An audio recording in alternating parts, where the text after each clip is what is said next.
Good morning.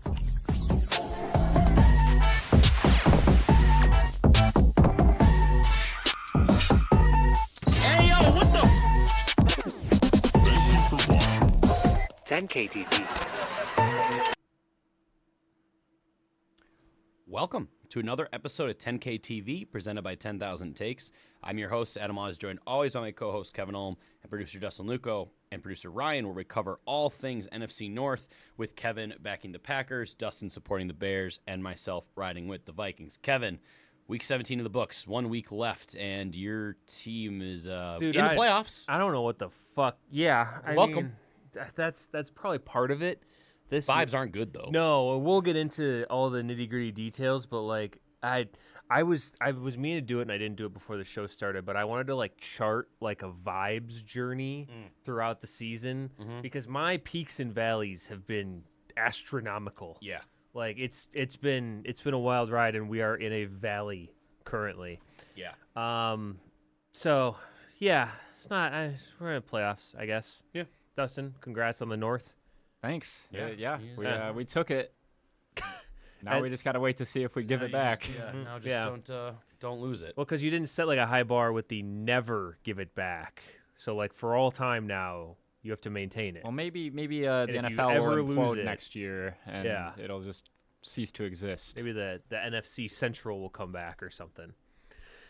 Yeah. So I don't know. You boys got some shots to do though. Yeah. We did have a couple shot bets. The first going to the Ravens Packers game, which it was between. It was one of the grossest shot bets we may have ever Yeah. done. Yeah. Well, and like the underwhelming tight end. and bowl. looking back at it, would it have made a difference if we said some like just all the All tight Packer tight ends? ends and all the Ravens tight ends or something like that? Because like Musgrave likely didn't had, like, get a 2 target, touches. Musgrave, yeah, he wasn't even in the box but like score. Wiley had 8 yards. Wiley had 8. That's it. Yeah. So it wouldn't. we have would've mattered. lost We anyway. would have lost, by multiple because Yeah. likely had 27 yards and Andrews had 28. So Yeah. so you guys were both doing one for that. I had I'm the gonna do Andrews. that one now. Yep. Me too. So Dustin will have a second to do, which is going to be related to the Bears game, and it was where Kevin and I took CMC all-purpose yards, and he took both. We gave him both Swift and Monangai, and it wasn't close. It was like No. 180 to like 50. No, it was like 110, I think. What, did Yeah, it get I over mean, 100? Yeah, I think at the end they kind of like either Swift Oh, or that's Monangai. right. Swift yeah. had a big run at the end. Swift, Yeah. I forgot that he had 25 receiving yards too. Okay, yeah, Yeah, so I mean, it wasn't like a crazy blowout, but when you're going 2 guys versus 1 guy, it's still a testament to. Well, I mean, What a yeah, freak CMC had CMC is. 121 yards. well, and at especially half. with Kittle Yeah. being out, and we'll get into it. But so you have a second one to do for that, Yep, and there it that's goes. what did that got? That's kind of tightened So up the numbers It here. most certainly does. Yeah. So the shots currently, with 1 week left in the regular season, Yeah. Adam, you've had 20. Yeah. I've had 19. Okay. Dustin, you've had 20. All right. You guys are the exact same on your bets. You're 16, 10, and 3. I am 14, 12, and 3. nice. And so really what it is it's just the hammered heartbreak. I'm 2-1. Dustin, you are 2-2. Adam, you are 1-2. Yeah. Wait, no, you're 2-2 also. Yeah. Because you're done. No, No, we you played guys- this you- week. So how the fuck are He you already, guys? he's already chalking it up as a Jesus. loss. Wait, how do you guys have the same number then? Did I do the math wrong? 13, 19, 20. I don't know. Oh no, you both lost 2. Yeah. So that makes sense because the wins in hammered heartbreak Yes. don't add anything. Okay. Correct. No, Yeah. it's right. It's All right. right. So 20, okay. 19, 20. Good. So all right. So it's going to come down to Well, we still got the Max playoffs. Rosemer versus Clayton Toon in the regular season Yeah, to that's determine the next. if That's I the, can the sneak last, out of here. The last big swing one, and Yeah. the rest are just going to be shot bets throughout the playoffs. So, with that, let's start talking about the Vikings because they played on Christmas and they come away with a win and ending the Lions' playoff hopes when they win 23-10. I am 1-0 as a Vikings fan. I think I'm going to hang it up. All right. Yeah. Yeah. Go out on top. Yeah. So the It was a weird game. I didn't like it. The Vikings ended another team's playoff hopes. They did it to the Cowboys, essentially. They didn't officially do it, but it pretty much made them, when we beat them on Sunday night, that was really bad for them. And then they did it to the Lions, and then in doing so, clinched the playoffs for the Packers. So you're welcome because, sure, your team definitely can't do it on their own. right now, apparently. 'Cause you guys No, keep I mean, if losing. it was coming down to like this last week and stuff like that, I wouldn't feel good about it. No, with the current trajectory. So I'm glad that we have it totally locked up. It's probably going to make our game this week awful for like eyeballs. Yeah, but- yeah, especially if we're going to be subjected to another Max Brosmer performance. But And Clayton Tune. Yeah, we'll see. So this honestly might have been the greatest like defensive performance for like a team in general. This was insane.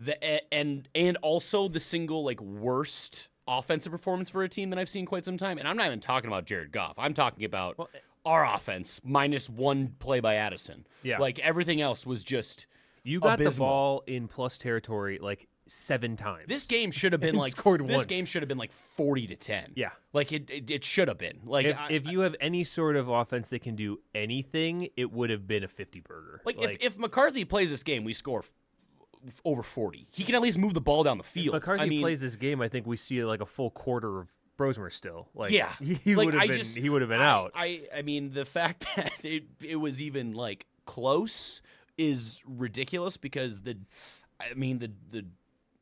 Lions had 8 turnovers total coming into this game. Yeah. They had 6 alone in this game. I mean, like they almost doubled their total turnovers or giveaways. Well, it And- wasn't even like a lot of times you see teams with this implosion and you get like a Nathan Peterman 5 interception type of game. And yeah, Goff threw 2 picks. Yeah. But the fumbles. Yeah, the fumbles. Were the craziest part where it was like the ball was just always on the ground. Yeah, great look to challenge the third down where they thought they got the first down. They're like, no, I think it's 3rd and inches, and then they fumbled the snap and it. I mean, like the ball was like it had like grease on it, like it was just flying all over the place. Yeah. And this is now the second time, and our real bummer to Jahmyr Gibbs owners because this season's been so up and down. He's been shut down both times against the Vikings, which is great because before like this year, he's usually had really good games against us. So that's really nice to see. How big do you think Jared Goff's hands are? 9. Dustin, what do you think? I'd say they're 9 3/4. They are 9 even. Nice, I nailed it. Look at that. That's tiny. That's Why do you know? baby Why do you hands. know this guy's hand size, Just Adam? when he said that, I'm like, it had to have been small. So That's so I'd be shocked if it was plus over 9. But Yeah. yeah. So Jared Goff, this was by far, and like he's been playing really well. Like the Lions' offense, as everyone's talked about, like Ben Johnson, they lost him. They're averaging only like 1 less point per game still. So like Well, they're not as explosive. I feel like. I feel like the loss of Ben Johnson lowers the ceiling Yeah. for the Lions offense. And it kind of their floor. I mean, this is their floor for Yeah. certain. But it's like their ability to get out. Maybe it lowers their floor, not raise their ceiling. Maybe I'm getting my metaphor mixed up. But like when they run up against a really good defensive unit, a really good defensive coordinator in the scheme, they looked like shocked, like they just didn't have any idea like how to combat what Flores was throwing at them. No, and like Goff is a guy that like he has had good performances against Brian Flores in the past. I think Yeah. the problem is like any other quarterback, like Goff is not a mobile guy, and like obviously when you don't have that a quick escapability or that fast twitch to be able to at least get out of the pocket and extend plays and buy time. If you get pressure in the interior right away, like as soon as he turns around after a play action, there's a guy, right in his face, whether it's Van Ginkel, Dallas Turner, or whatever, like Jalen Redmond, he can't do anything. Like he's just dead in the water. Well, and there were so many times where the Vikings defense is huge on that simulated pressure stuff where they kind of walk everybody up at the beginning. Yep. And they didn't send everybody, but they would usually send more that you were running like a zero blitz or less type of thing. And the number of balls that got batted down, where it's like some guys would line up and they wouldn't cover, but they wouldn't necessarily rush either. Yeah. They were just playing volleyball back there. They were just trying to like hit something as it came over the net. Yeah. And it was, I don't think I've seen anything like it. And it really distracted. I was not present at all for the present opening at Jalen's mom's house. Yeah. I was watching this very intently the entire time. Yeah, I mean, it was honestly mind-boggling to watch. Like, it really was. I was not having much expectation going into this game because I knew, obviously, going into it, when we talked about it, when it was confirmed that it was going to be Brosmer, I'm like, This is probably not going to go well. The defense is going to have an unbelievable day. And, like, we did lose the streak of no passing touchdowns allowed because Isaac Teslaw, just all he does, I guess, is if he catches a Dude, that guy's touchdown, got, it's a weird He's got catch. like 8 catches and 6 touchdowns. Yeah. Like, it's crazy. Yeah, and so that's a bummer that the one touchdown they got was a passing one. But then, yeah, like Jared Goff, like I said, he fumbled.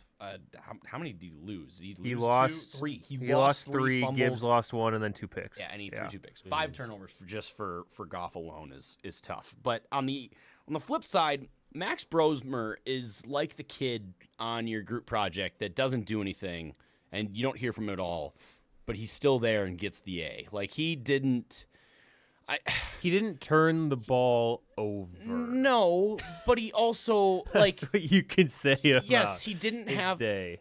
Honestly, like, he threw 4 interceptions against Seattle with his other start. I almost would prefer... Like, it's one of those things, like, clearly that rattled him because he just refused to throw the ball. Yeah. Like, he just was like, I'm just going to eat sacks, and he cannot move to evade it, so he just keep going, like the Madden play where you just keep backing up and losing yards. I mean, 7 sacks for 48 yards. He had a net of 3. Of 3 passing yards. 3 net passing yards. 3 net passing yards. And you won by multiple scores. Yes.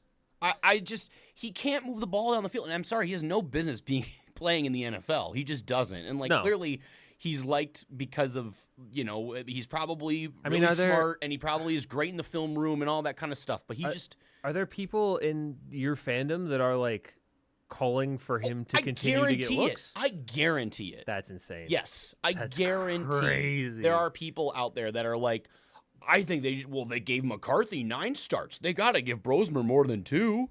Like, more durable than McCarthy. I just don't understand where he hasn't gotten hurt yet. What we have seen from him that gives anyone cause to be like, hang on a second. He could be something here. There hasn't been a single flash. No.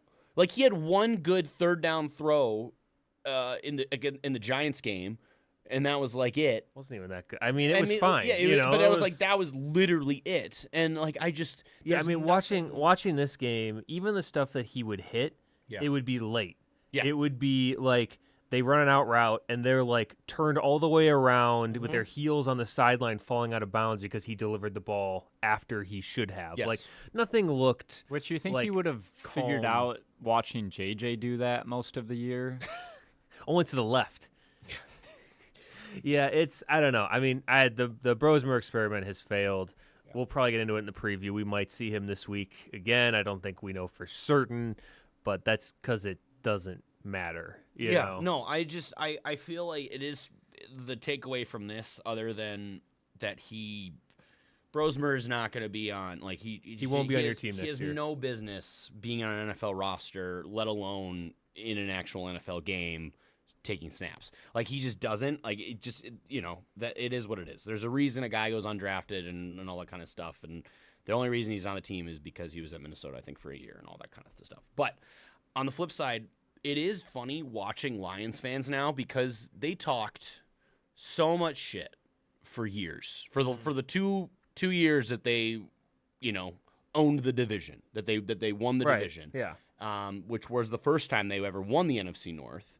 Yeah. Because the only time they ever won was when it was in the Central. So they're talking. I've seen so many people being like, this picture just looks wrong, and it's screenshots of them in 4th place in the division. It's like, where were you the last 20 years? Your entire franchise, like 75%, you've been in 4th place. Like, what are we talking about? Like, because they're probably, kids doing this and talking about it. You look up the worst records of all time, and half of them are the Lions. Correct. Yeah. Well, I think maybe what they're talking about there, trying to have like a charitable read on it, is like the Vikings have been like a noted problem this year, like there's been turnover and issues and drama and stuff like that.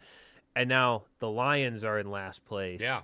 And the Lions have had issues, but they've kind of they're 2-5 in their last 7, so they kind of fell off at the end. Yeah. Yeah. We were 4-8 at one point. It was, people were talking about possibly the first overall pick.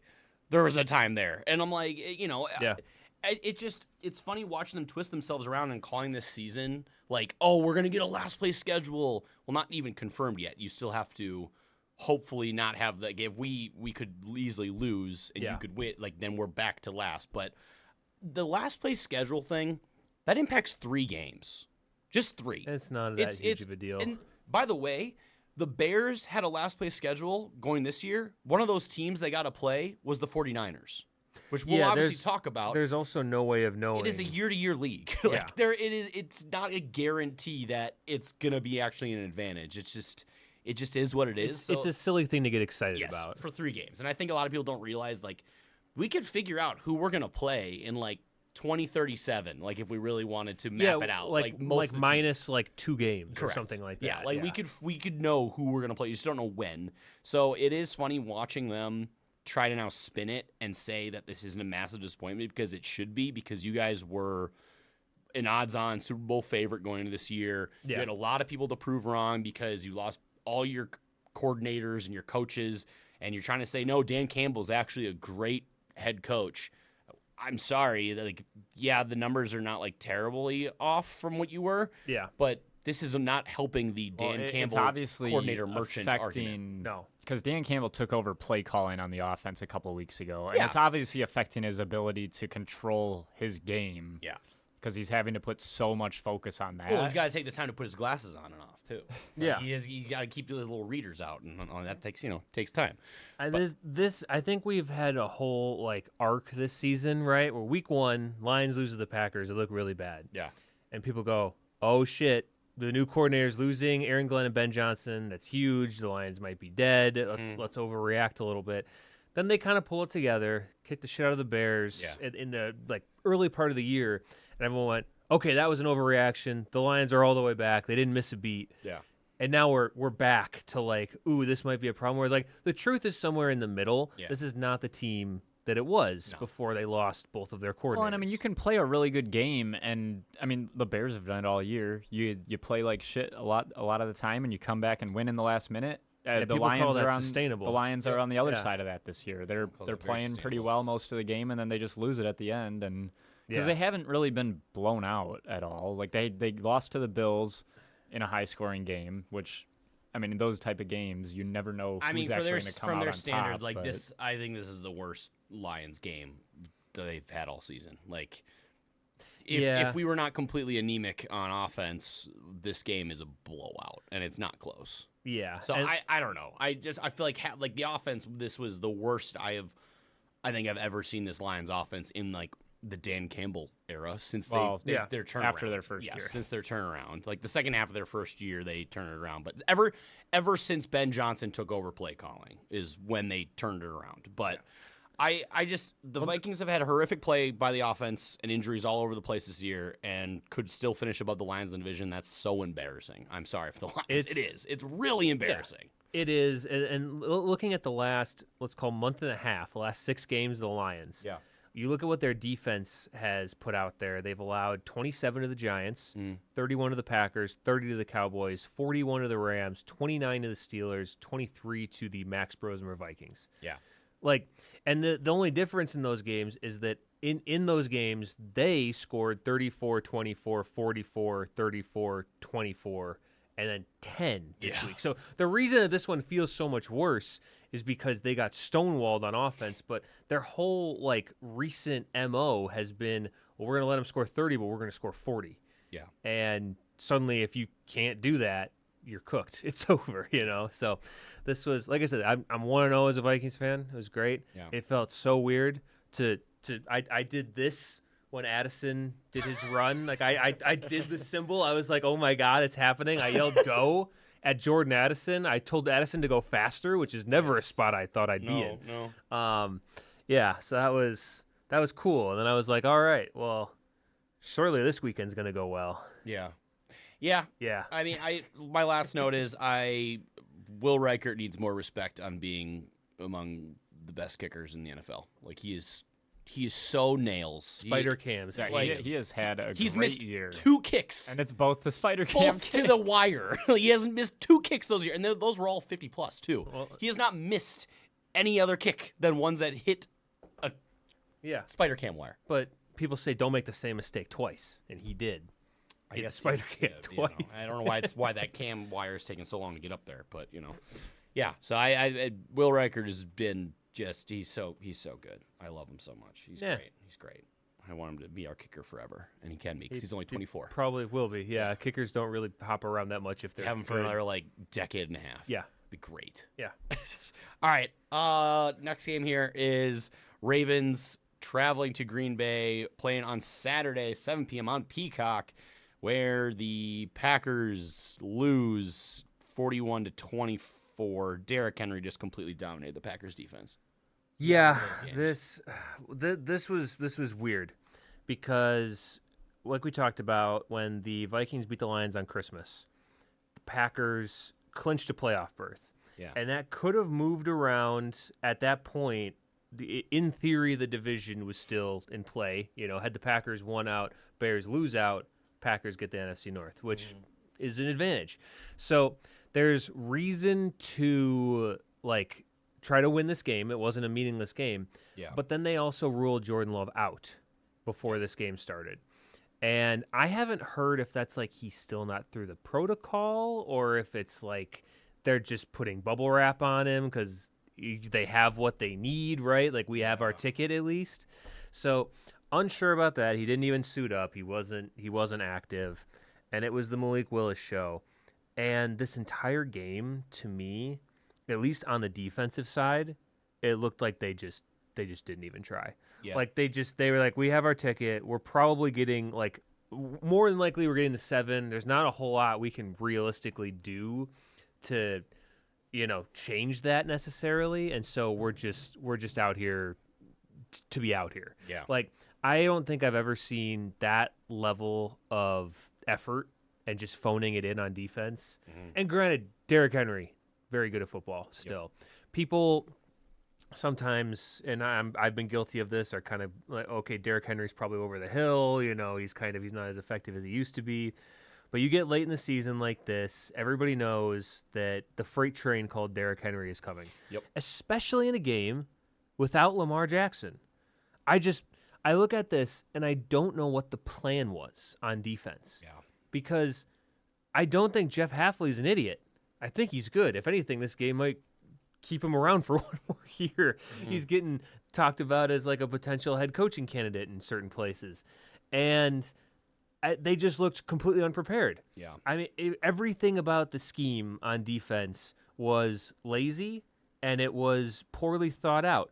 They're doing these huge cushions. They were playing what I like to call third down plus 2 yards cushion type of thing, where it's 3rd and 5, so I'm going to play 7 off. Yeah. Fucking why? First of all, you got the corpse of DeAndre Hopkins. You got Zay Flowers, who if he catches it, he's going to fumble anyway. You have Tyler Huntley, who is a one-read scramble type quarterback. You should be playing press coverage with a spy every single 3rd down. Yeah. I don't fucking understand why they weren't doing that. So schematically, it was awful. Effort-wise, it was awful. We're going to have a really long conversation in the offseason about Rashawn Gary because he got benched in this game. Yeah. He was outsnapped by Enigbare and Lucas Van Ness. And my thoughts on Lucas Van Ness are well publicized. I think that dude is not good at football, and the coaching staff doesn't think so either. But he never gets snaps. Yeah, he's really big and strong. He just can't fucking play football. Yeah. So I mean, Rashawn Gary had another one of those plays where the quarterback's rolling out and he's just jogging. He's not even pretending to run full speed. Yeah. And he is the second highest cap hit player on the Packers next season. Yikes. He's above Josh Jacobs. He's above Micah Parsons. He's only below Jordan Love, that's the guy you'd expect to be on the top. So I would not be shocked if this is Rashawn Gary's last game at Lambeau Field because they won't get one. They're locked into the 7 now. They're not. They're going to be on the road. However many playoff games they play, they will not be back at Lambeau. So that is disheartening. On the offensive side, I mean, Malik Willis got himself some fucking money. Yeah. He's been fun. He's been very fun to watch. He has an aspect to his game where there's all the jokes about, Jordan Love's the second best quarterback on the Packers. No, he's not. But Malik Willis brings an element to the offense. He's a lot more mobile than Jordan Love is. I honestly think the current Packers offense would be better with Malik Willis playing, just because of what he does for the ground game and the element that he brings there. He is the ground game. What do you mean? The element he brings there. I think the current iteration of the Packers right now, the offenses would be better suited at the moment with Malik Willis. I think that's some rage bait, and I think that's fair because I've been doing this to you all year. Given Josh Jacobs' production the last couple, Josh Jacobs month and a half, shouldn't have been playing the last 3 weeks. He should have be getting healthy, and he's not. But the way with that happening, and I mean, Emmanuel Wilson has had good games with Jordan, but he's not a number one. But he's not a number one back. That's the problem. Well, that's because they feel this obligation. When you don't Jacobs. have your bell cow back, and you have Jordan Love playing, it's a one aspect game. Yeah, you know it's going to be passing a heavy or an occasional. But Malik Willis brings in read options. Yeah. He can still throw the ball. He was making good throws. Yeah, and that's the thing too about like Malik Willis, because this was the battle of the backups. Like it was Huntley and Malik Willis. But Malik Willis pushes the ball down the field. We scored a touchdown in 2 plays on the first drive. I also know Matt LaFleur, he wants to run the football. Yeah. He wants to have a running game. And I think, especially given But I don't think Malik Willis bailing on pockets is a running game. I don't know. I don't think that's a sustainable substitute for the offense was not the problem in this game. The offense was not even close to being the problem. No, I'm not saying that. And I think with Malik Willis, him playing the last stretches that he's come in, the offense looks relatively consistent. And I don't know. I think more performances like this, it's not helping that argument. That's for sure. That Jordan Love should be the de facto, no matter what, guy. Are you really? Are you really like? Because I consider you to be a semi-serious person when it comes to takes. I think it's just saying you should have a mini quarterback. I think we should have an open competition between Malik Willis. I wouldn't say Jordan open, Love. but I'd say if Malik Willis does a Dallas Turner and shows out in OTAs, maybe you give him a shot. Well, he's a free agent after this year, and he's definitely going somewhere else because somebody will pay He wants him. his money. Yeah.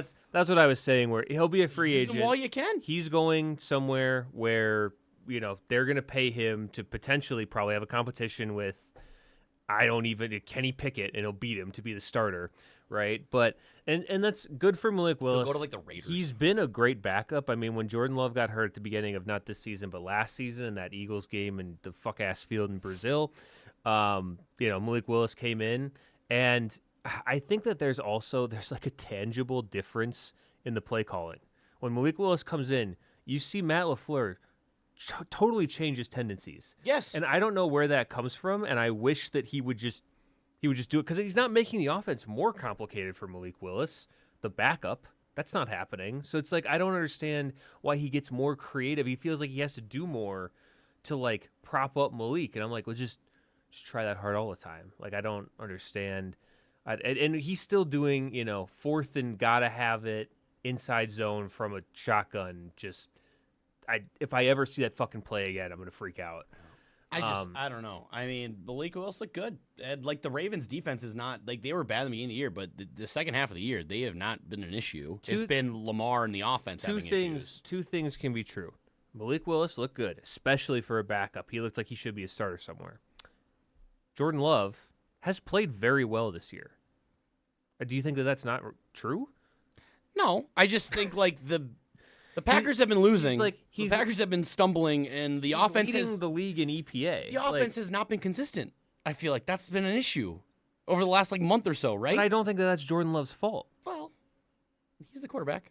Yeah, and he's doing fine. He's got great stats. He was in rumblings before his injury and a down game or two. He was fourth in MVP odds at one point. Has he had a 94.5 QBR or a 134.6 rating? He definitely has. He has? Yeah. All right. Let's see here. Jordan Love stats. No. I have to put this to bed because this is. I mean, he missed 3 passes. He looked good. I don't know. And he would have had a shot to try and do something crazy and win the game, and then he aggravated his shoulder again, which was annoying. What was the rating he has to hit? Well, QBR is 94.5, and then rating is 134.6. Damn, he only has a 134.2. So he doesn't. That was Pittsburgh. So he doesn't. So Kevin, right. You think Caleb Williams is having a better year than Jordan Love?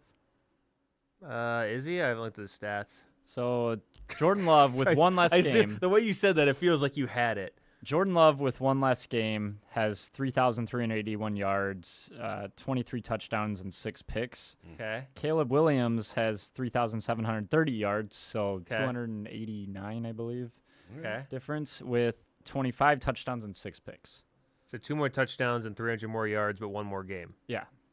That's crazy. How many times has Jordan Love thrown for over 300 yards this year? Ooh. Over 300 yards. Because that would basically put him at the same level. 1. That's true. So probably not likely that would happen. He got a 292 one time. He got real close. I mean, Also, I think Caleb Williams is a little better this year. Like the Packers didn't punt this game. You can make an argument, Dustin, that like Caleb Williams seems to have elevated his game. I think that some of the like peripheral stats are saying that he still has some work to do. Oh, he definitely the accuracy department, stuff like does. that. Caleb Williams is by far the most talented quarterback I've seen the Bears have in my lifetime. I think he passes Cutler for sure. Yeah. What about Rex Grossman? Yes. Also Rex Grossman. Yeah. And I don't think that Jordan Love is the most talented quarterback I've seen for the Packers in my lifetime. So like, I'm not out here saying Hall of Famer. We had the clip. I didn't say it, and I'm not going to say it. Wanted to really bad. But I'm saying that to come out here and say Malik Willis had 1 good game. Because more than 1 good game. What was his best game besides? Didn't he just? I mean, like he came in and he looked pretty good against the Bears last week. Did he not? What was his stat line in that game? I don't. It's your team. Like 100. You are the one making the assertion. I want to say he had like a little over 100 Willis yards. has looked good every time he's come in. That's all I'm saying. Like he looked better than Jordan Love did before Malik he got Willis out. Against the Bears had 121 yards and 1 touchdown. What was his rating? Let's see, 142.8. Yeah. What was Jordan Love's before he got because he got hurt? Obviously. What was it? I don't know. He should be there. I'm looking up Malik Willis stats. I'm crisscrossing back and forth. The point is, there's no serious take that Malik Willis is going to take Jordan Love's job from him. I think that is Kevin's arguing the sample size. He is, which makes sense. Yeah, but you extrapolate. Anyone can have 6 good quarters. That's true. That is true. Yeah. Especially against the Ravens, who have not been a great unit. They're better than they were at the beginning of the year. Jordan Love had a 78 rating, so he had half. And the Bears, who let like the 49ers just score on every freaking drive against them. Like those are not good defenses. Whereas you look at like Jordan Love is out here playing the Broncos and like the Eagles and the Panthers. Vikings.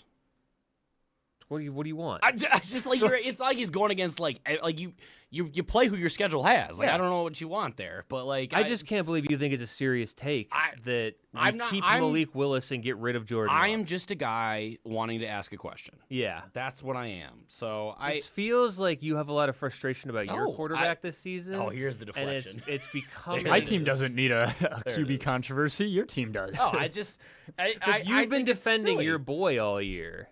Correct. Yeah. You can't. It's been way worse than either Jordan Love or Malik. I don't know how that's relevant to this conversation, but I'm glad you want to bring that in. So I'm just saying what the numbers are saying. That's all. You're just a numbers guy. You don't even have opinions. It's just Malik numbers. Willis looked good. Yeah. So he did look good, and I hope really he gets good. paid somewhere. I saw a tweet the other day where it was like the Tennessee Titans could have had Malik Willis, Derrick Henry, A.J. Brown, coached by Mike Vrabel, and they got rid of all of those guys. And Treylon Burks. He had a cool catch. He had a cool catch. He did have one cool catch. Yeah. But yeah, they just bailed on all those guys early, and they had them all in the building. There have been 11 times, I did see a thing, 11 times this season a team went the entire game with 0 punts. Those teams went 8-3. The Packers were all 3 of them. Packers had all 3 of those losses. Yeah. So it's very weird, and this team, maybe to kind of put a bow on it here, I said they were an unserious team early in the year, and then I kind of inched off of that, but never like formally recanted it. I don't think that it's true. I don't think that the Packers are going. I put their ceiling at divisional round. I think they could win a game in the playoffs. and so ride that high. So at this moment, Jordan Love is not going to do a Rodgers like the same year, thing. No, I don't. I mean, that's always been the fun. He turned 27 this year thing. Sure. I don't see that both on an offensive and defensive side, from an injuries perspective and all that stuff, and from like a coaching perspective. There's been a lot of conversation about like. You can say, injuries, but the 49ers have a fuckload of injuries. Yeah. They're still performing. The Bears have a lot of injuries. The Bears have a lot of injuries. The Bears have had Good the most coaching. missed games from injuries this year. Yeah, and the Packers consistently seem like they just undershoot where they should be. Correct. We have been the 7th seed now 3 years in a row. Yeah, if the NFL didn't expand in 2020, the Packers would be on a 4-year streak of no postseason appearances. Yeah, and that would suck. And it's starting the first conversation about Matt LaFleur would be very different. No, the conversation is like I have been a Matt LaFleur guy the whole time. Yeah. It's getting to a point where I need to see something. Yeah. Like, and because I think his contract is up at the end of this year. It is too. And the new the like ed policy, the new president or whatever, didn't want to extend him before Ninja. this year. Yes. Hello. What's up? What's up, Ninja, in the chat? So I think we're gonna see. I'm not saying I want Matt LaFleur fired. I'm not saying I think he's gonna get fired, but I'm starting to like, and it's when they pan over to him on the sidelines. Yeah. After like the 4th and 2 inside zone that gets stuffed for -1, and he goes, come on, and I'm like, it's tough. You called it. Yeah. It's what are you talking about? He's like, how dare they stop this play? Yeah. It was perfect. Yeah, he always has his eyebrows go up in the middle, and he goes, "What's going on?" And I'm like, dude, it's your team. Yeah. It's the first rule of leadership. Everything is your fault. Yeah. If something goes wrong, it's your fault. Correct. If Rich Bisaccia sucks at his job, it's fault. your fault. You can fire him. I am so tired. And like I think he hired a great defensive coordinator in Halfley. He's so good, he's probably going to get poached in like 5 seconds.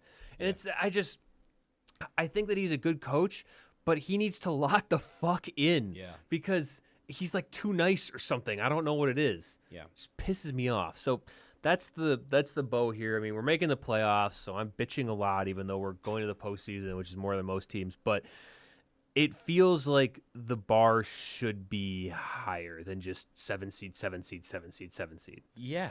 It definitely should be. Yeah. So it definitely should be. I'm down in the dumps.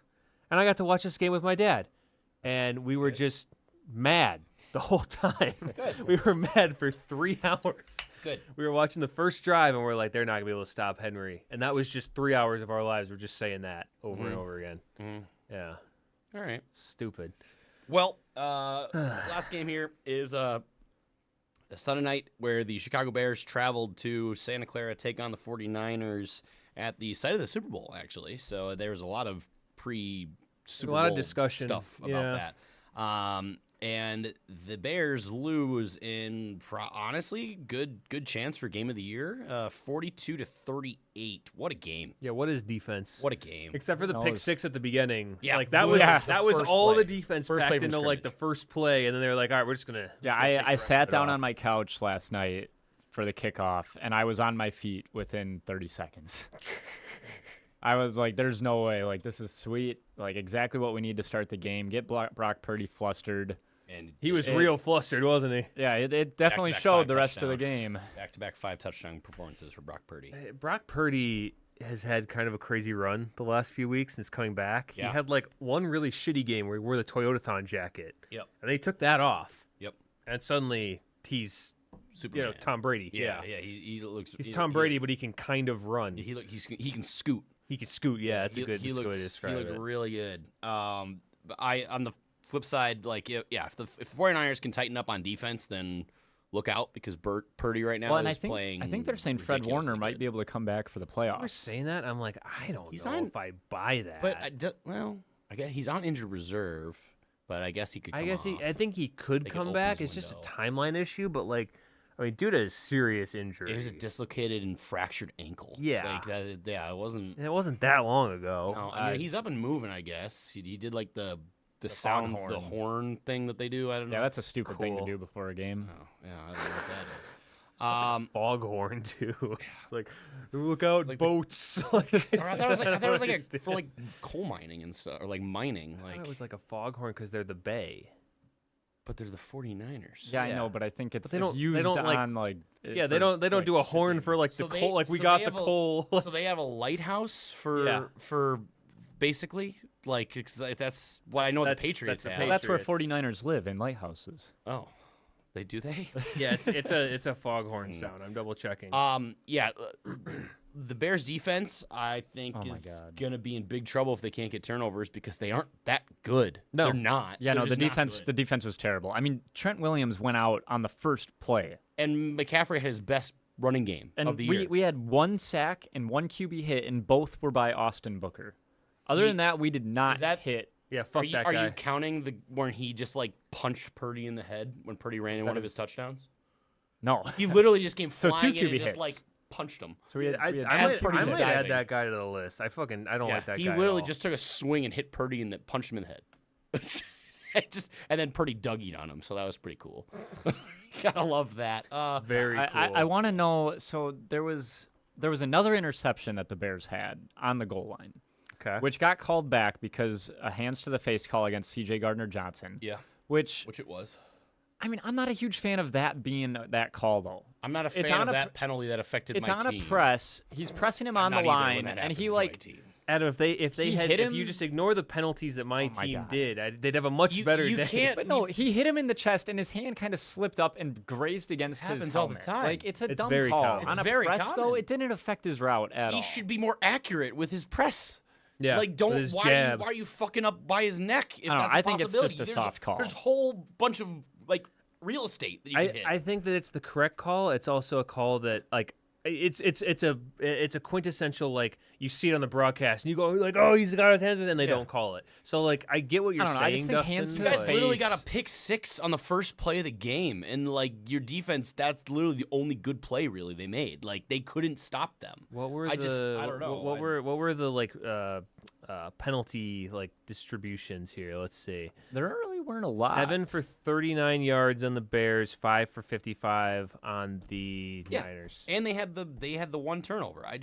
The problem was the Bears defense couldn't generate any pressure. Yeah, Nashawn they Wright couldn't stop McCaffrey. Was put into a blender. He got burned so many times. Yeah. He played such a bad game. Jake Tung was mini Kittle. Like that he has been. Yeah. Like I don't know. He was wide open in the end zone. Byard, I think, got tunnel vision and left him all alone in the end zone. I don't know. The Bears defense, if they don't get a turnover in the playoffs, then it's going to be really tough. Well, no, that touchdown, it was supposed to be Edmonds or Edwards, one of those E's. One of them was supposed to come out because Byard was taking Juszczyk on the flat. And Tungus was on the next level, and Edmonds kind of just stood in his starting position.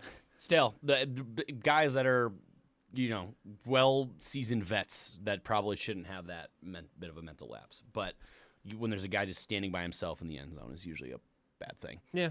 Because then, obviously, Purdy had that nice throw to Juszczyk, who was kind of leaked out and got in the end zone where he made a little Mahomes-y throw. Like Mahomes. Yeah. Dustin, I will say that something you can take away from this game too. Not that this was like a disaster for the Bears and you need like silver linings. No, I'm not disappointed in this loss. I mean, I was thinking about it. I'm like, are we going to do this again? And I was like, I mean, if we don't, we still did it 6 times this year. Look at the production too from the combination of Monungai, Burden, and Loveland.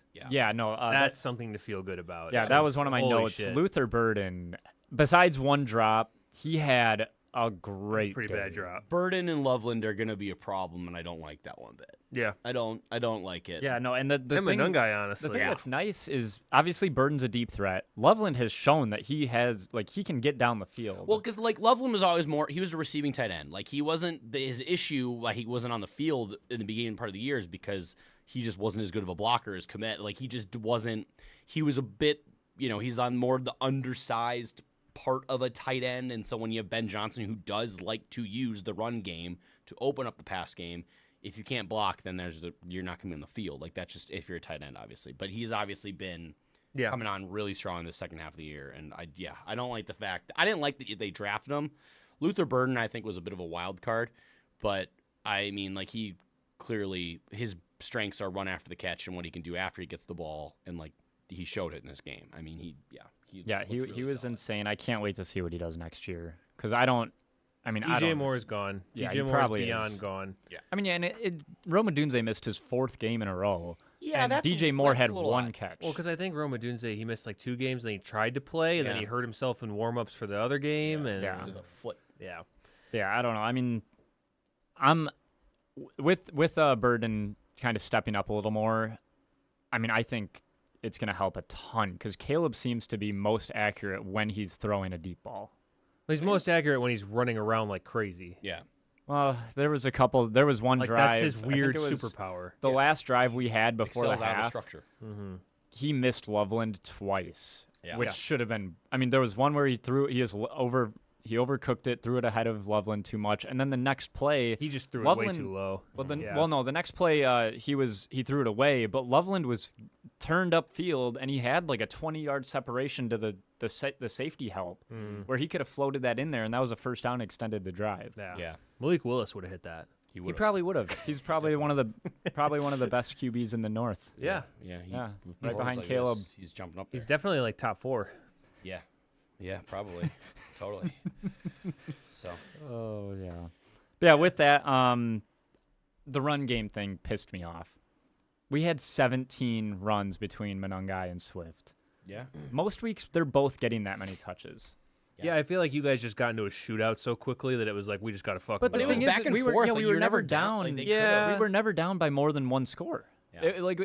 We always had our full offense in our pocket because we didn't have to come back a huge amount. I think Ben Johnson was just feeling it, and it was also working too. Yeah, he wasn't caring that it was quick, and you're just giving the ball right back to the Niners, who also are just shredding your defense. So I feel like they're just like, we're just gonna hope that we get the ball last, and they did. Problem is, they just I don't know. Hell of a defensive play. I hate that throw he made. I mean, that was he was running for his fucking. It was a 20-yard throw. It was a Jordan Love off his back foot throw. Like he had a guy in his face. He wouldn't have thrown that if it wasn't the last play of the game. He would have chucked out the back of the end zone. He had to. It was it. I didn't like the right, but he should have been able to at least get it up to the guy's chest or even above him. I don't care if it gets picked off, but at least give the guy a chance. A lot. I feel like I wouldn't have a gripe about that. Yeah. I mean, he could only do so much. Sometimes, Dustin, I feel like you're sitting there and you're like, I could have made that throw. You've been sleeping on a bus bench for like 2 years, and then someone gives you like a burrito, and you're like, Qdoba, not Chipotle, and you're I feel like it's way better than what you've had before. Caleb Williams looked really good. He was not the problem, but I wouldn't have issues. How much does he need to get to 4,000? 270. 270? Yeah, it's doable. This was a big one. Yeah, that is doable. Granted, you're gonna get the angry Lions. You know, they're gonna be whipped up. Yeah, we'll just have a game like we did this last week, and it'll just be another shootout. I bet you won't have more than 3 net passing yards. That's got to be a shot bet if he gets to 4,000. No, not 3. No. He throws like an 80-yard. The over/under is touchdown. 3.5 net passing yards. He only had 330 this week. If he goes more, I'll do one. If he doesn't get that, 300. Dustin, you have to do 300 shots. Oh my God. Do a whole bottle. No, but we do have to do one about does he get to 4,000? Yeah, that's an easy one. That's got to happen. Okay. Any last notes about this one other than you guys can't get the 1 seed, but I'm okay with that. Guess who can get the 1 seed? The Vikings. 49ers. No, the 49ers. And I remember you had a very visible reaction. You had a big I had a reaction too, yeah. When I had the Niners as the 1 seed in my midseason, and you were both scoffed. What have they done recently? I feel like that games I didn't expect them to win. I just think you didn't expect the Rams to lose. Yeah. And hey, the Panthers are a good team. A lot of teams lose to the Panthers. Yeah, that's true. They have played the Colts, Titans, Browns, Panthers, Cardinals. Which was my whole thing. Yeah. They have such an easy schedule. That's very fair, actually. They basically have the Patriots' schedule in the NFC. It's just closest they came to losing was the Titans. Yeah. It's just the issue was they weren't healthy and they were still winning games. It wasn't like they were right there. I guess it was the Panthers. Now all they have to do is just beat the Seahawks again, but they do it at home now. So yeah, that's fair. Kyle Shanahan, baby. All right, let's get to our awards. Awards, of course, are brought to you by Captain's Patch, which is the raspberry lemon shandy brewed by Elm Creek Brewing. It's available at any liquor store near you, found on captainspatch.com. Even in the cold winter days like today, it's still delicious. Snow everywhere. Snow everywhere, icy roads. Be careful out there. But hey, when you get home safe and sound, have a nice Captain's Patch. You can 21 older, please drink responsibly. All right, awards, MVP. I get to go first this week, which is weird because you guys are both losers. Well, given just like the slate, it's like we did not expect Adam to go first. No. You both lost. Yeah, the losers. You get to go last. I feel again. You just keep going. Trend. 4 weeks in a row. Yeah. Is it 4 weeks in a row? At least 4, because the Vikings are on a 4-game win streak. You guys are on a 4-game losing streak. Yeah. This was our first loss in a while. I don't think you've. Yeah, I feel like you've lost, and if you have lost, it's been less than. Well, our last loss before this was the Packers. Yeah. So yeah, that was your guys' last win.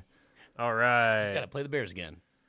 Jesus hey, maybe Christ. in the playoffs. Yeah, maybe. You could get them. We can right the wrong. If we win, at the moment, I think right if now, we're going every other. So if we win or if the Eagles lose, I think we're the 2 seed. Yes. You have to win, and the Eagles. Well, I think if the Eagles lose at all, we win. If you win, 2 seed. Well, or you just have to win it. So then you're in a matter. I don't know who I'd rather play, the Bears or the Eagles. I have more to lose. You've lost to both of them. Bears. Yeah, playoff hammered heartbreak. I feel like that has to be a thing. Like 7 shots. Why is it 7? Why not just 6? More bonus. Stakes. Yeah. All right. We're the 7th seed. All right, my MVP. You get how many shots for what seed you are? There weren't like a ton of great options. I feel like there were some good performances, but I'm gonna give it to the obvious one. Drake May. Yes, it's low hanging fruit because it's against the Jets, but this is kind of just like he's had a bad game week 1, and then since then he's been like really, really good games. Is he MVP favorite right now? It should be Stafford. Yeah, Stafford has 10 more touchdowns in 1 less game. Okay, yeah, so it should be Stafford. He has 10 less touchdowns, 3 less interceptions, and only like 20 some less yards. But he still, obviously, if you're listening to this, he has passed that in yards unless something happened on like the first couple plays. Yeah, like he should win MVP. Yeah. He should. Good. And also they're probably going to lean towards it because he's got maybe 1 or 2, maybe 1 more year, 2 years left. He's never gotten it. No. Yeah. I don't even know if he's got a vote. Yeah. Then he's getting it. Then he's getting it. Drake May, he went 19 to 21, 256 yards, 5 touchdowns, 0 interceptions. It felt like abuse at times, and luckily they took him out. But he could have easily had 7 touchdowns. Like he could have thrown 7 touchdowns. It was a little gross. I felt bad. It's tough. But Drake May, he won a lot of people, probably a lot of fantasy leagues, especially this week. So shout out Carson. All right, Dustin, what about you? My MVP of the week is going to Tyler Shuck. Really? Yeah, rookie quarterback. So you could pronounce his name correctly. Well, I've heard Interesting. it. Sounds about white. But no, I mean, rookie quarterback it was against the Titans, but they have been playing better the last couple of weeks. And it was a come from behind win. They were down like 10, 12 points at one point, I think. Tyler Shuck is weird because like he's been playing well. He's just on the Saints.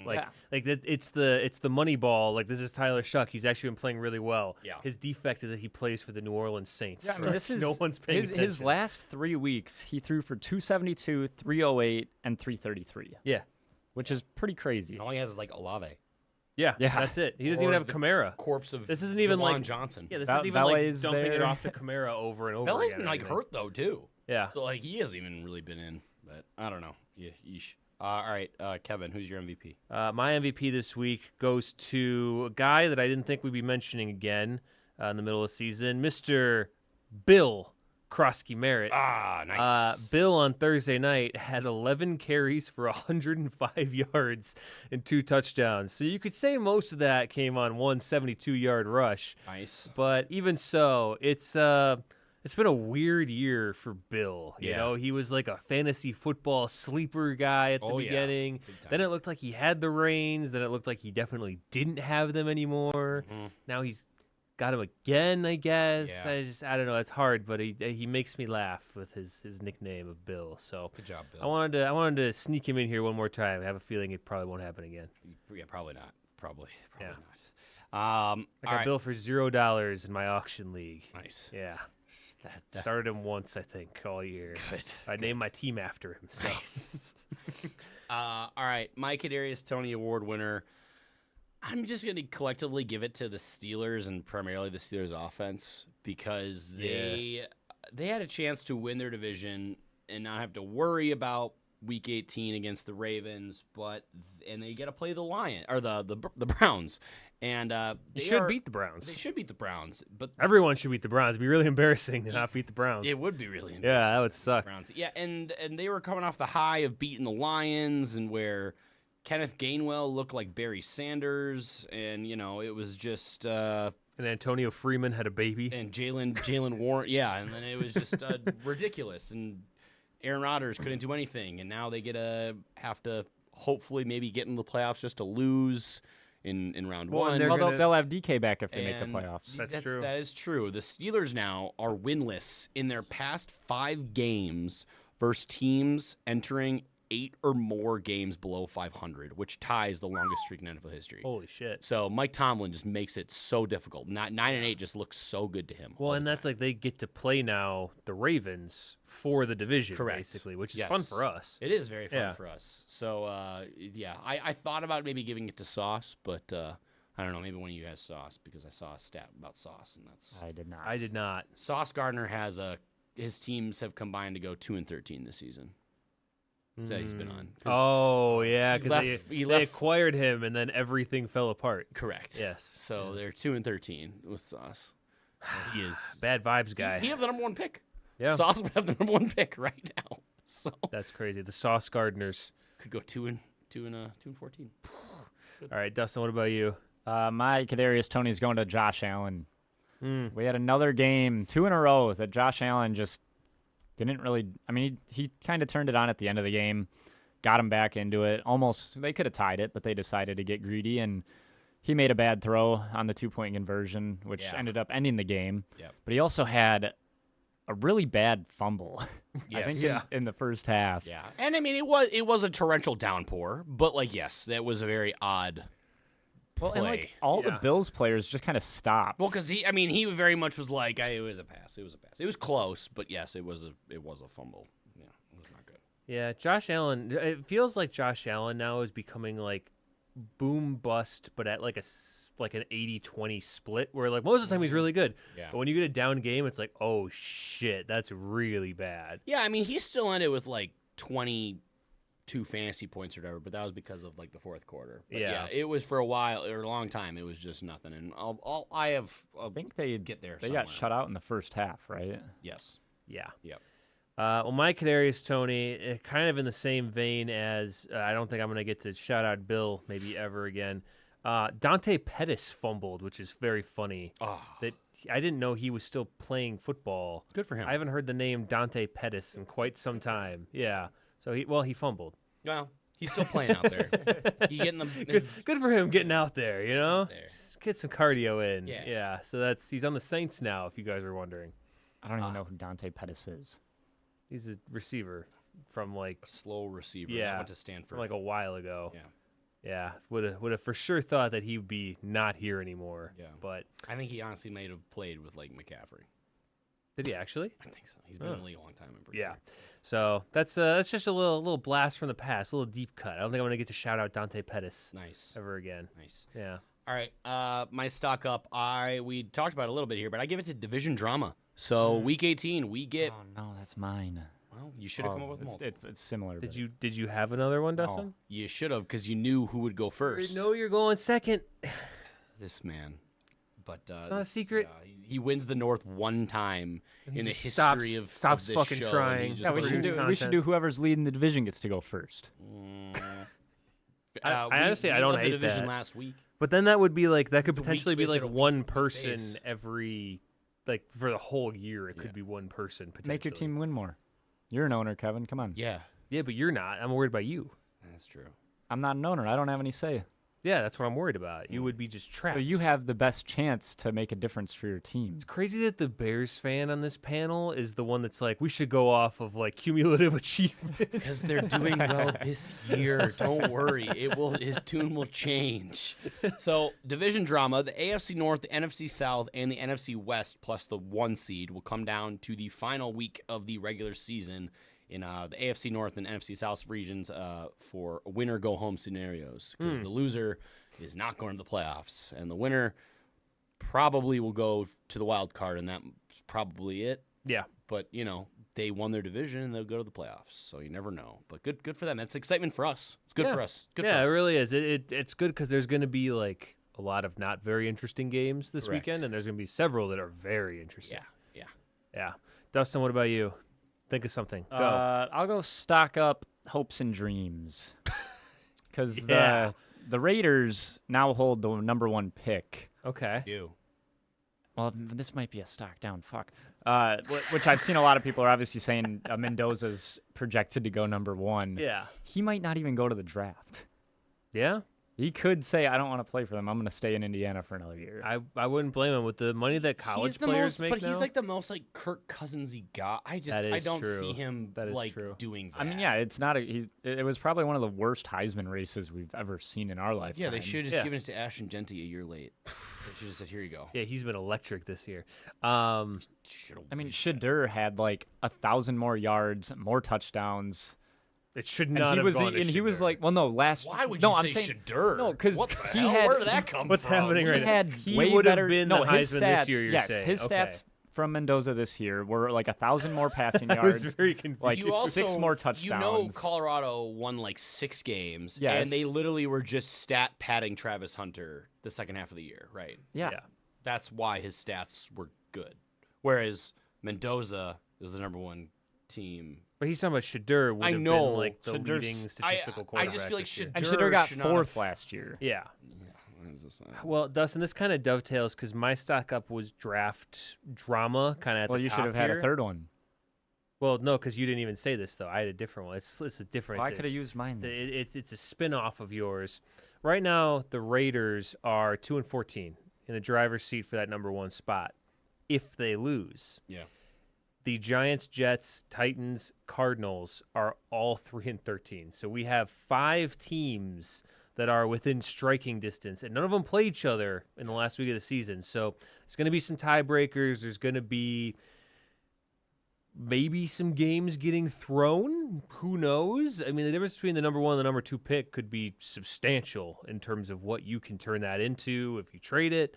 Having your pick of the litter is an awesome especially power. If you're trading it to a quarterback needy team, because this draft class is super light. If you need one, you have to get in there at number 1. So that is going to be very interesting to watch all of those teams play, see who tries really hard, see who maybe doesn't. I don't know.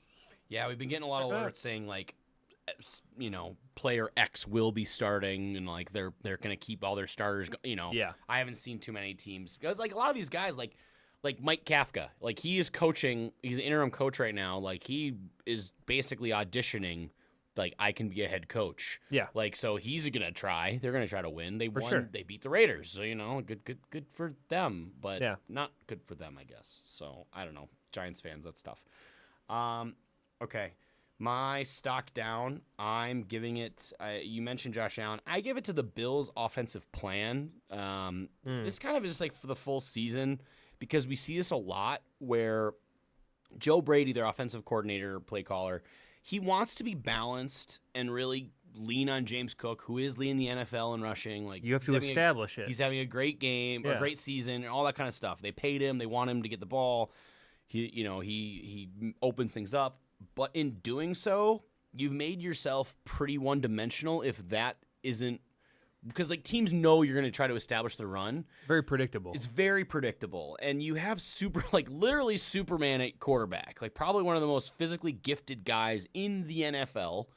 And you're like, we're not going to let him get going until the 4th quarter when we really need it. Yeah. And, like, why are you – limiting yourself when you're tying one arm behind your back and the I'm like, whole time. Why not use him early because you have to build a lead. You have to establish then it. you can kill them with the run game. You have to establish it, Adam.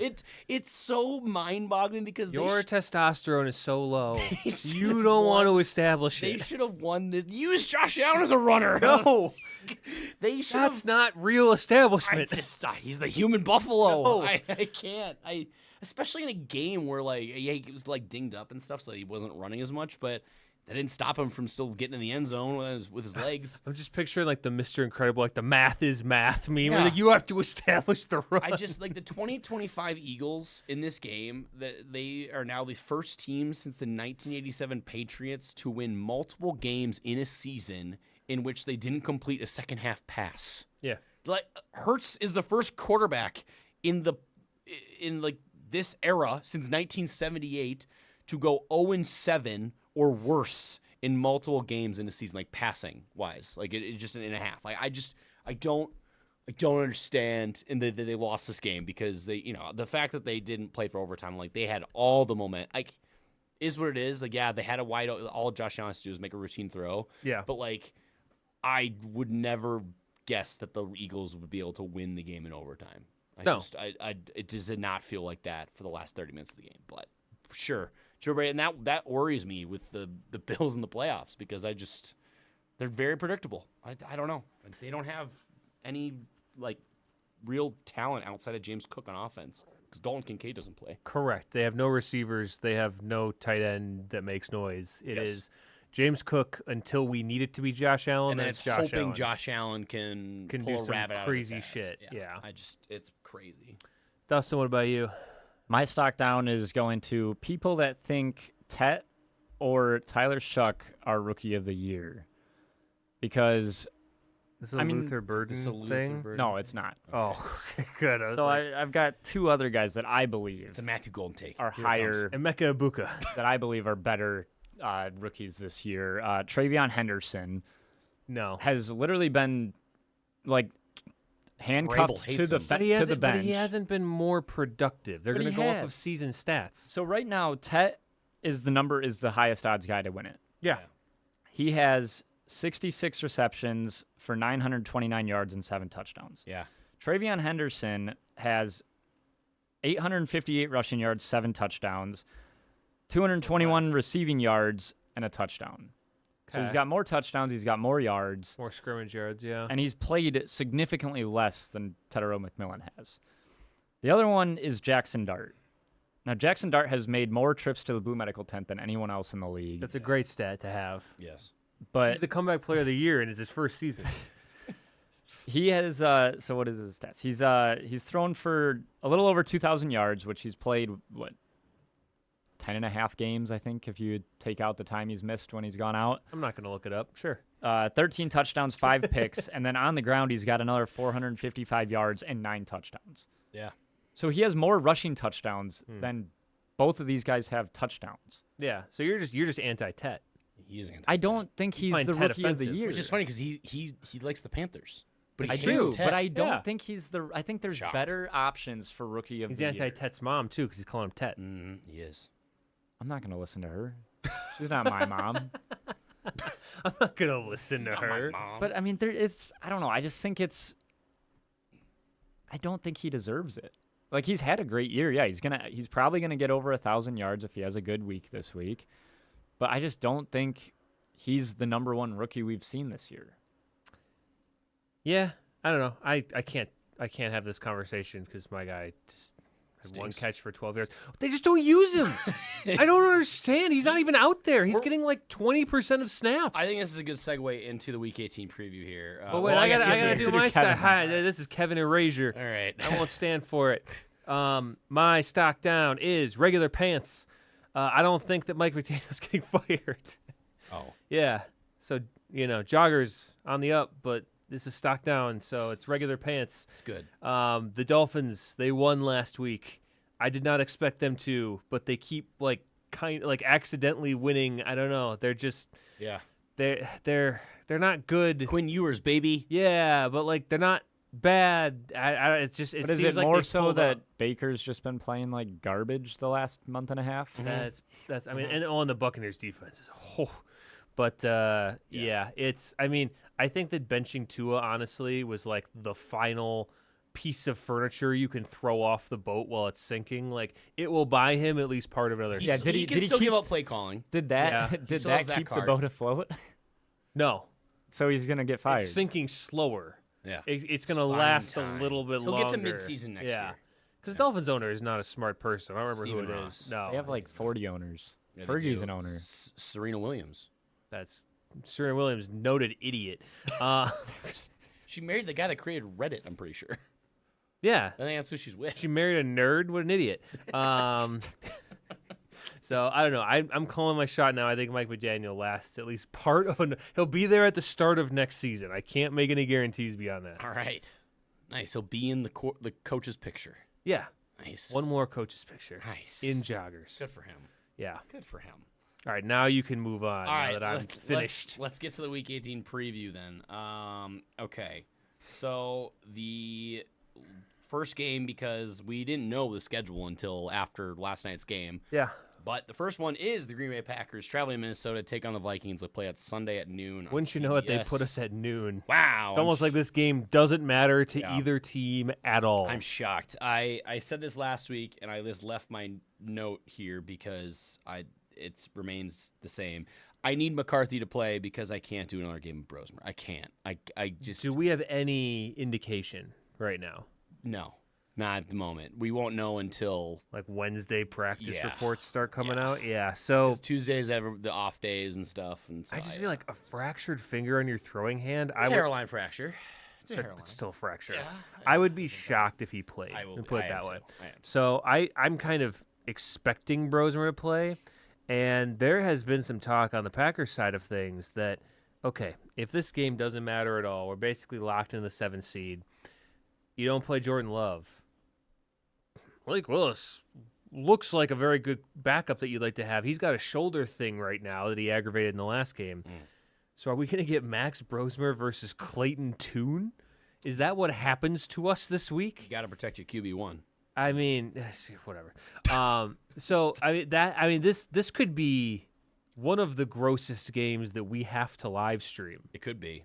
Like, of all time. Oh, no, I'm going to have to wear the hat the whole game. It's going to be 0-0. We're going to tie. Andrew Van Ginkel could get an interception. Come on. He can take one.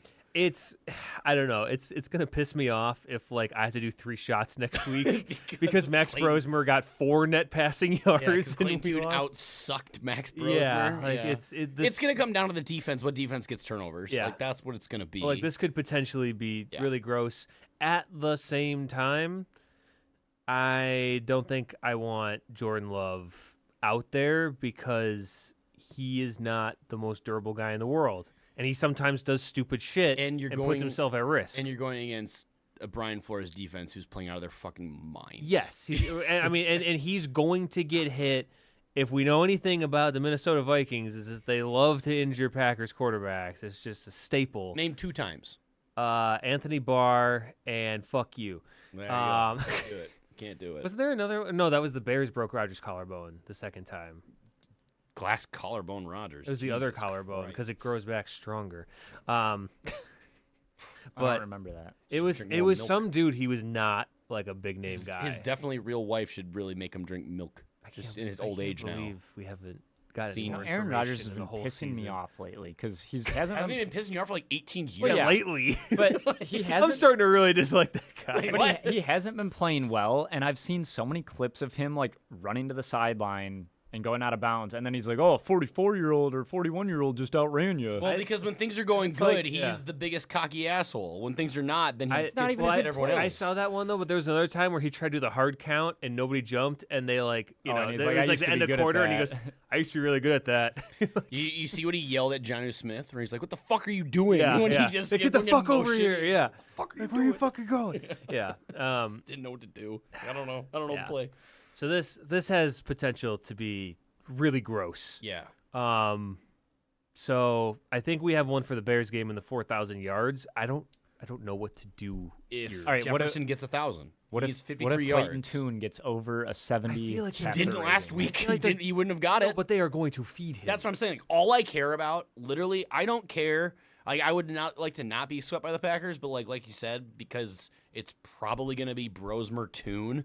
My expectation for like cool plays is so like in the basement that all I want to see is just Jefferson getting 53 yards. Should we not then just do Brosmer versus Toon? If we're like, we should take advantage of this matchup that we will never have again.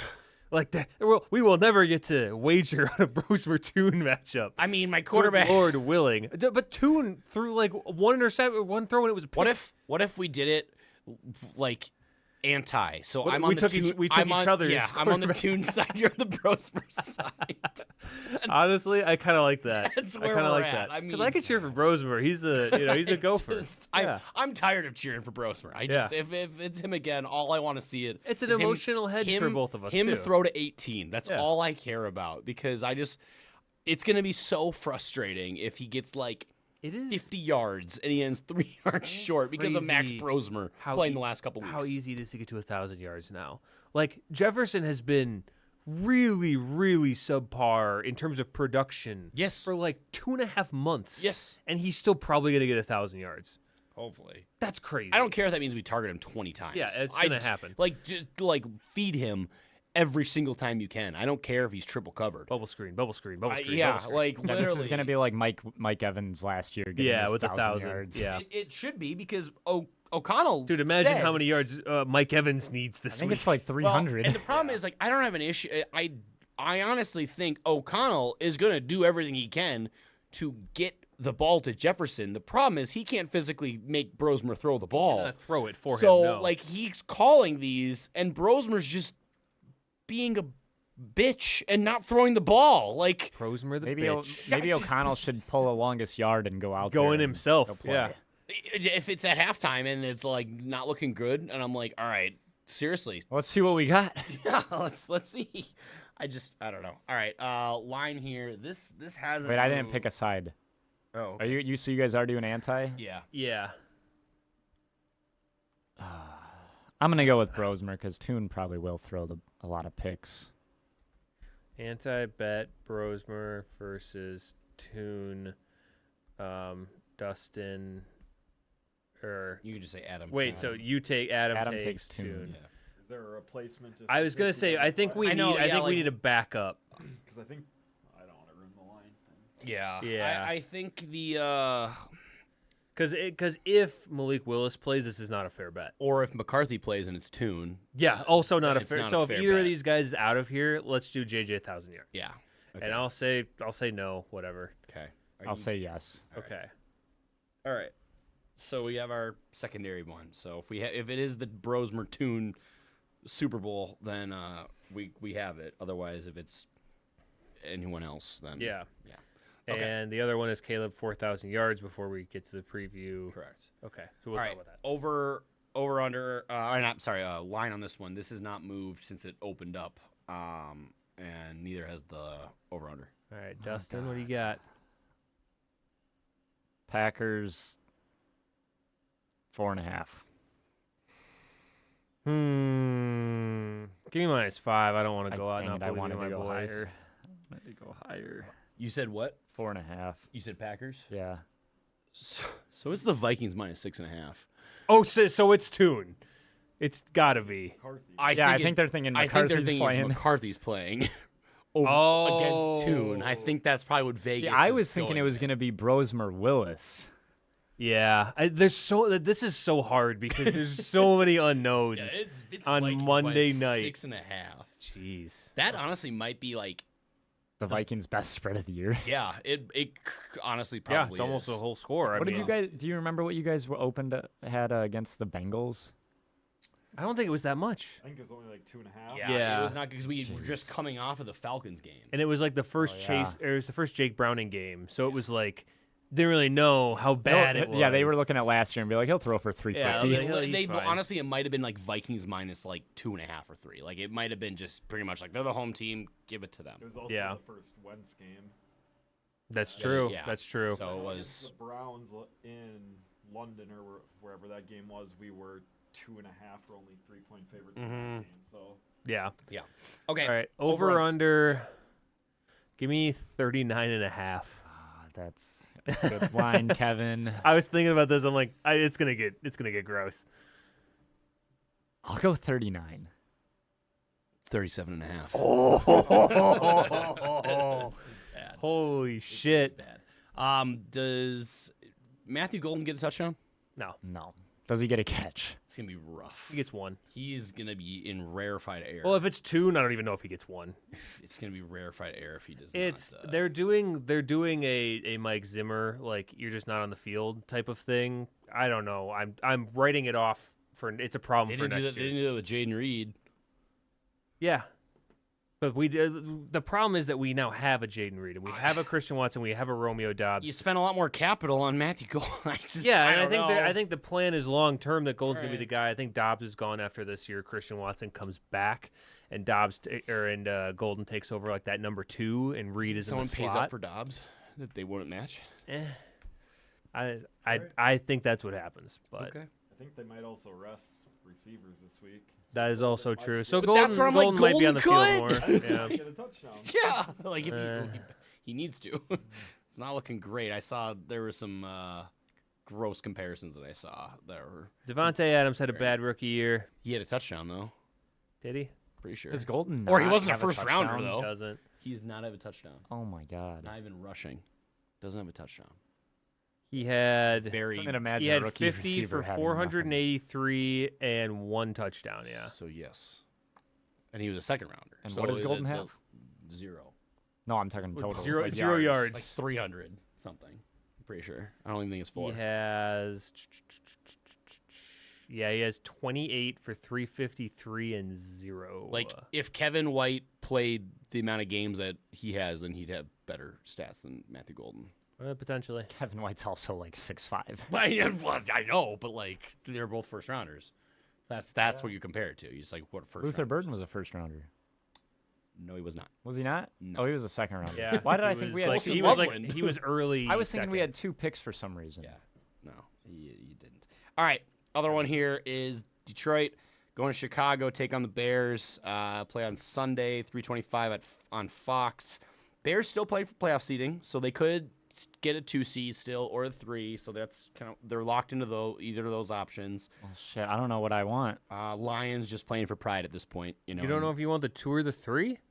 Well, I mean, I guess I'd probably rather have the 2. Why would you not want the 2? Because I'm thinking if we have the 3, we're either playing the 49ers, Rams, or Seahawks. Correct. Which I don't really want to do. So you would want the higher seed where you're playing the team you've beaten in the last month. There's a good chance but you're it's a division game. What do you mean? Yeah. It's a division game. It's going to be ugly. So you'd rather play the Seahawks, Rams, or Niners? That's than why Packers. I'm saying I don't know what I want.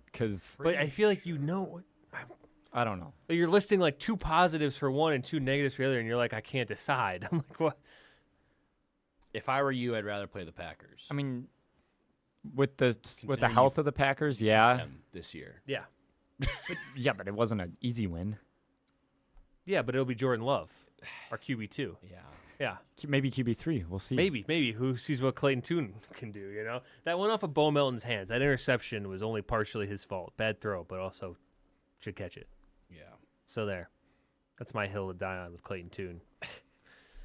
He only has half the problem. He's been disrespected by the media. So if the Rams win, saying that they won last night against the Falcons, how do the Rams win the division?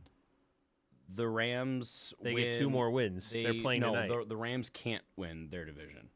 I thought they were all still in it. The Rams cannot because of the Seahawks winning. If the Seahawks and the Seahawks 49ers tie, they still don't win the division. Wouldn't they have the same record as the Seahawks if they win tonight? It's really good radio. Yeah, dude. No, I'm in the playoff machine right now. I'm telling you. Why are you questioning me? I'm telling you the scenarios.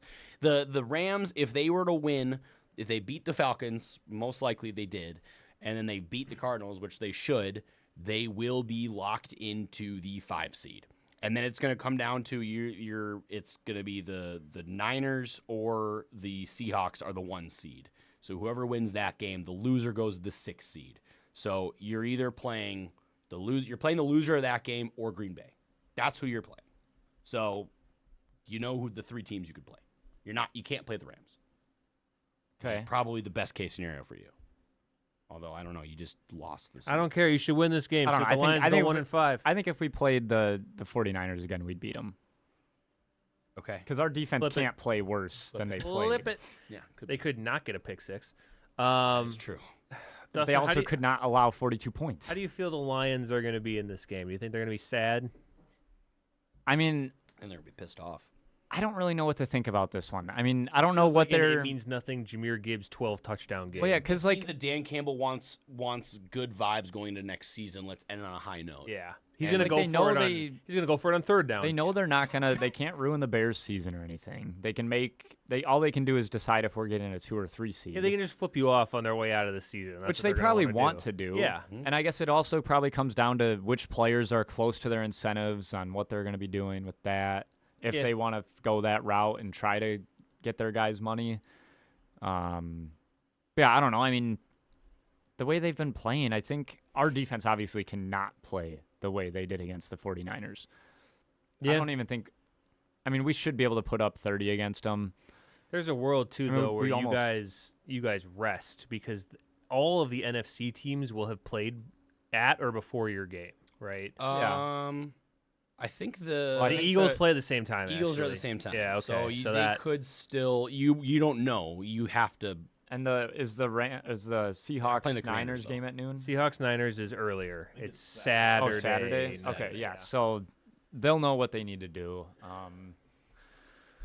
I guess at that point it just depends on who wins that game. Who you'd rather. If you'd rather play the loser, or if you'd rather play the Packers. Teams don't play to lose. Yeah. Like they're not. You're gonna go out. And whoever's playing in the game, I know, but who's ever playing is going to play to win the game. So like. Yeah, but if we don't play our best players and our worst players go in and try to win and they don't. Correct. Sure. I'm saying, but like it's not going to matter. Like it's just going to be a question of if you rest or not. So what do we think the line is here? This has moved. Give me Bears. -2. Bears 2.5. Ding, ding, ding. It started at Bears -1.5. It's Bears -2.5. Fuck! Oh, the sweep. I was gonna say 2.5, and I said alive. 2. The sweep's alive. All right, over under. Let's see. Big pressure here, buddy. He has the chance to do it. If he nails it, 49.5. I don't hate that. Bum, bum, bum, bum. Give me 49. We have a sweep. 50.5. Yeah. My first sweep ever. 50.5. Yep. Is that your first sweep ever? I think so. Yeah, that's tough. Boy. Okay, well, congratulations. We both have one Everything's now. going wrong for Kevin. Well, I don't give a fuck. It's been a month. It's been a month here. But it's fine. I'll just kill myself. Oh, my God. We're not live, are we? Yeah. Congratulations, Dustin. Okay. All right. That was my engagement present to you. A sweep. I threw all those. Yeah? Yeah. As he said, fuck. I was so happy. Yeah. Yeah. All right. Good. So we will be streaming the game. Could be really, really gross. We'll see. I mean, we don't have to do it right now. We should come up with like some sort of thing to like do shots during the game to make it more fun. Like every punt is a shot. Jesus God, Christ! That would be where you do not live close to home, and no, we would cannot walk. We would need chaperones for that. It'd be a very expensive Uber. Home. Yeah. We'll think about it. Okay. Mull it around a little bit. We'll noodle now. Now that fantasy's over, and we can just enjoy football now, for the most part. Unless I love that fantasy ends, and then we get Max Brosmer and Clayton Toon, and we're like, yeah, it's finally pure football. Let's go. So good. Yeah. All right. That is gonna do it. Wait. Caleb, we got 4,000 yards. Yeah. Where are we landing? You say yes. I'll take it. What do you want? 270. 270. Yeah, just 270 because he just has to hit it. I will. Are you feeling strongly? I don't feel strongly. I think it could go either way, honestly. Okay. I'll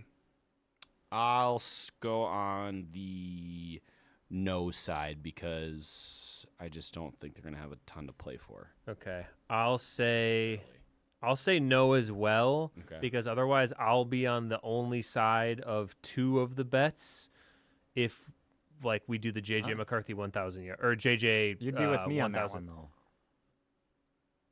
No, the Justin Jefferson 1,000 yards.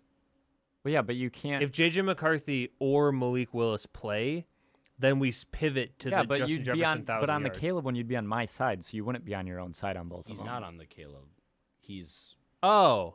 No. He's right. He's right. So want to be on his own. Want to be on Caleb will do it. No, I still don't want to. Fuck Okay. you. All right. I want to keep that bit going. So okay. Dustin says yes. All right. Huge. Okay. That's going to do it. Thanks for listening to our episode of 10K TV, presented by 10,000 Takes. Go to their website at 10ktakesmn.com. Find them on Facebook, Twitter, TikTok, Instagram, and Threads. If you just search 10K Takes, you can also find us on Twitter, TikTok, Instagram, and Threads at Status Goal 10K, or just by searching Status Goal, where we post links to the episode each week, as well as clips from the episode, highlights, reactions, memes, news for the Vikings, Packers, Bears, as well as the NFC North and NFL in general. We have one final regular season week left, and then we are into the playoffs. Two of our teams are in there, so we do have a vested interest still, a very not biased the one team interest. That most of majority, our listeners care the most about. Audience will have, but hey, we get a hate watch, so that's true. That is that's something. What's the quote that you listen to like 5 hours if you love it and 10 hours if you hate it? Well, yeah, it's like if you go to like you're more inclined to leave a negative comment if you like go somewhere than a positive one, you know, and like it's just. People like that was why we got all those TikTok comments a couple weeks ago. Yes, exactly. Yeah, they could be very. I talked a lot in that clip. They could be mean. Yeah. Call me gay. Multiple, a bunch of them. I don't know where that came from, but all right, yeah. So still thinking about it. If you think we don't read your comments, we do. I do. I need some self-loathing today. Let me go in. You got to send me some of those. I don't have TikTok. You want me to send you screenshots of me getting roasted?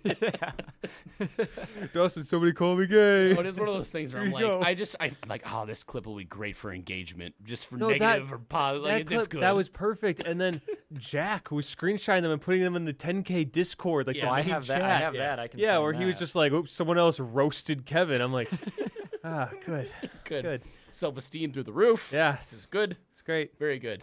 And meanwhile, my team is losing. Is it in the main chat? Vibes are good. Probably. Yeah, so Justin's scrolling back like 3 weeks to find this.